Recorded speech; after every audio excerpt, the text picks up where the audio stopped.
So hey guys, we're back here at the Verizon Center checking out the action of Game 3 in the playoffs with the Washington Wizards and the Indiana Pacers. I'm here with Mikel Ramos. Mikel's going to talk to us about keys to the game tonight, some things that the Wizards missed in the second game.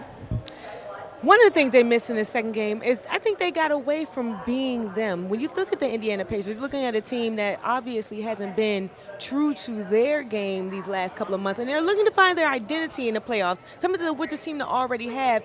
And that whole unexperienced word, as quote unquote, I think is gone. I think you found a team that is resilient. Bradley Beal and John Wall in that backcourt producing Gortat, Nene. Once they continue to stay in sync in their regular game, they'll be fine. What I also saw was taking shots and chances that don't need to be taken. Going for the three with 21 seconds left in the game, and you don't need that three. Two-possession game turns anything around, and shooting the two does matter. So if they play smart, play true to themselves, and continue to play Wizards basketball, which has gotten them this far, they'll be fine. So there you have it, guys, from Mikel Ramos. The Wizards need to be consistent tonight on defense, take good shots, play together as a team, and really want that win tonight. The Washington Wizards suffered a terrible loss here at home in the third game of the second round of the playoffs, 85-63. I'm Nikki Lewis. And I'm Mikel Ramos. We send it to you guys on Sunday, Mother's Day, for more playoff action. I don't even know. I mean, I'm going to give credit to them because that's a great defensive team, but I think we just got out of rhythm.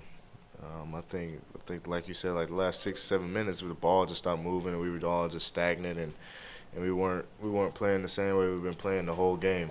And I mean, that's what definitely cost us the game. I mean, of course, my couple free throws I could have made and a couple shots down the stretch, but I think that course of those 6-7 minutes, we just got way too stagnant, man, and we weren't sharing the ball, and we were just out of rhythm.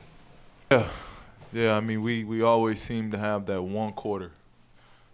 That one quarter that kind of gets away from us, and that's what we got to eliminate. You know, especially deep in these playoffs. You know, you can't have quarters where you score 11 points. That has a loss written all over it. So we got to do better with that.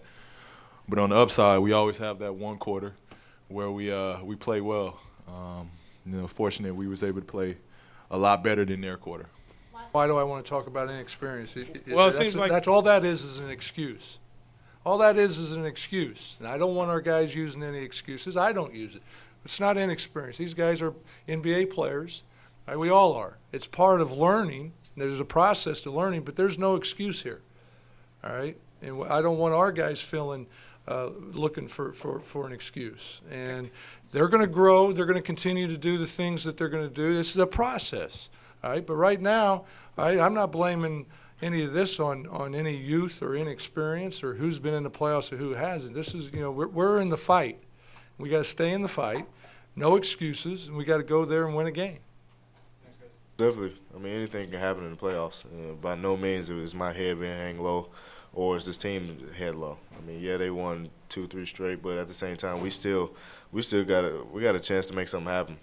We got to take it one game at a time, of course, and get one in Indy. We shown we can beat them there, and we just got to continue to play with confidence, man. At the end of the day, we can't show no signs of weakness or that we're giving up because we're down 3-1. Hopefully, we can get these next three and try to beat them.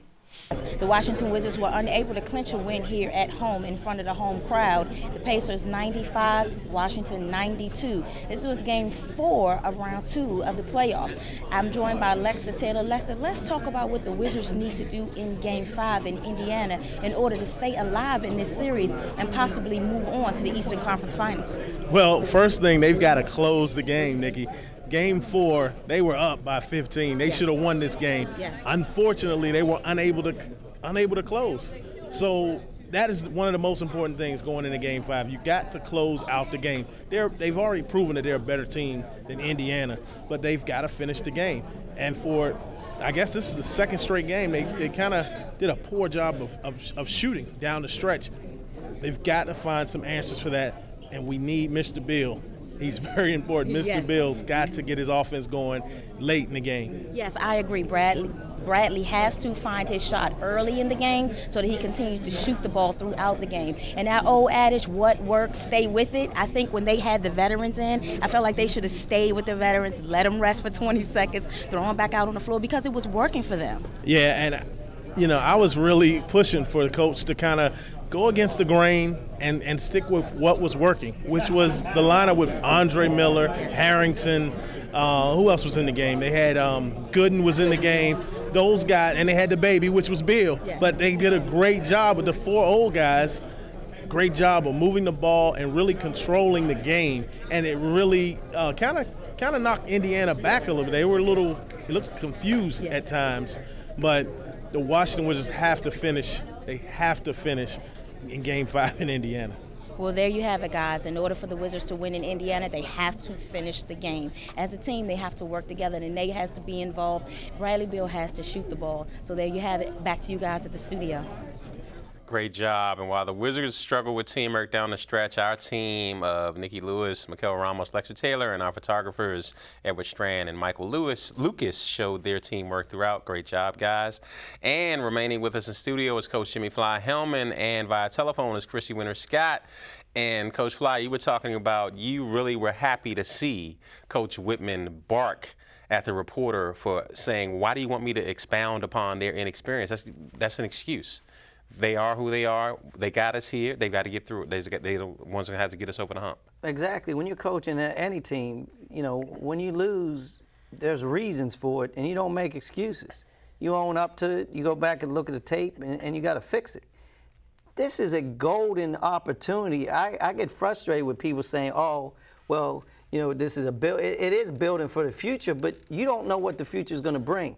Gortat's not under contract after this. Ariza's not under contract. They could lose some major pieces, so they could be bringing in new people. You don't know what's going to happen.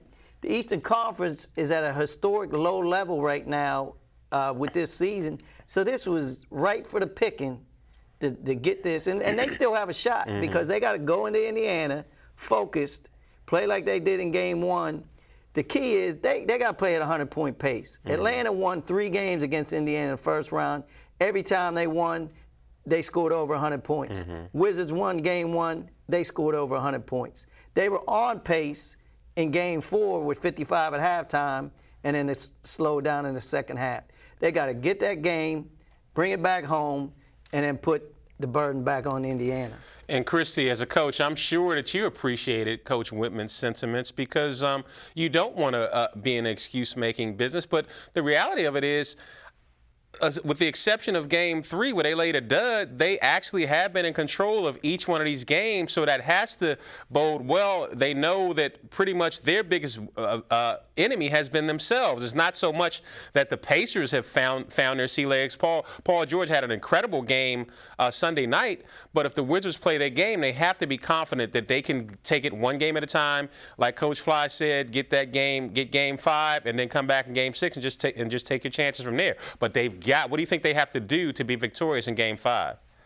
Well, I just think they have to get it done on the defensive end. I mean, your shots are going to fall some nights they're not. But one thing that is a constant denominator for any team is their defensive pressure and their rebounding ability. And they've done a tremendous job on the boards against this Indiana team who had the advantage all season long against their opponents, averaging like 52 rebounds a game. So they've out-rebounded Indiana in each of these games. So that bodes well for them.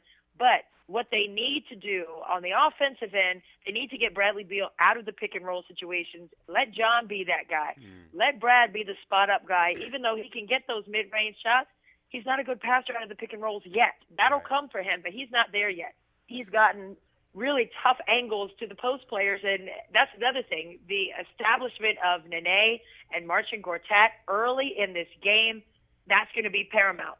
That's going to be huge for them because in the Chicago series, those two manhandled the Bulls, and we have not seen that in this series yet. So get John Wall the ball in pick-and-roll situations, get Nene and Marcin Gortat being those screeners, and let John go to work with those two in a two-man game situation. Once the defense collapses, get Ariza the ball, get Beal the ball, and kickouts, and just let them shoot the ball. Martell Webster needs to come alive as well.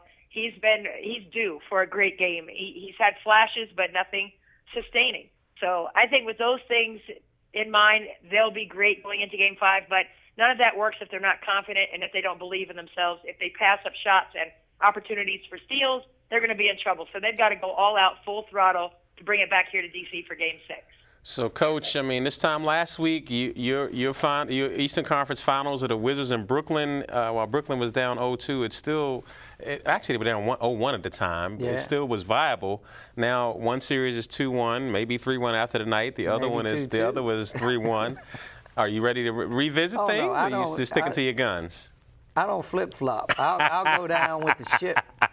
The Wizards are disappointment. I still think Brooklyn, if they can get it to 2-2 tonight and make it a best of 3, have gotten their confidence back after that big win in Game 3. Speaking about confidence, out west, San Antonio's hit their stride and looked like OKC did as well before Chris Paul decided he wasn't ready to go home. He wasn't. He took that game over, guarded KD the whole fourth quarter, got up underneath of him. But still, OKC has home court advantage in the best 2 out of 3 left. Well, Christy, despite what it looked like last week, it looks like the Eastern Conference and Western Conference Finals are looking like they might be chalk. Here's hoping that the Wizards turn that around, because I'm sure you're not ready to work Mystics exclusively yet.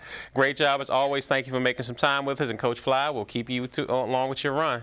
Always a pleasure. Always, Andrew. All right.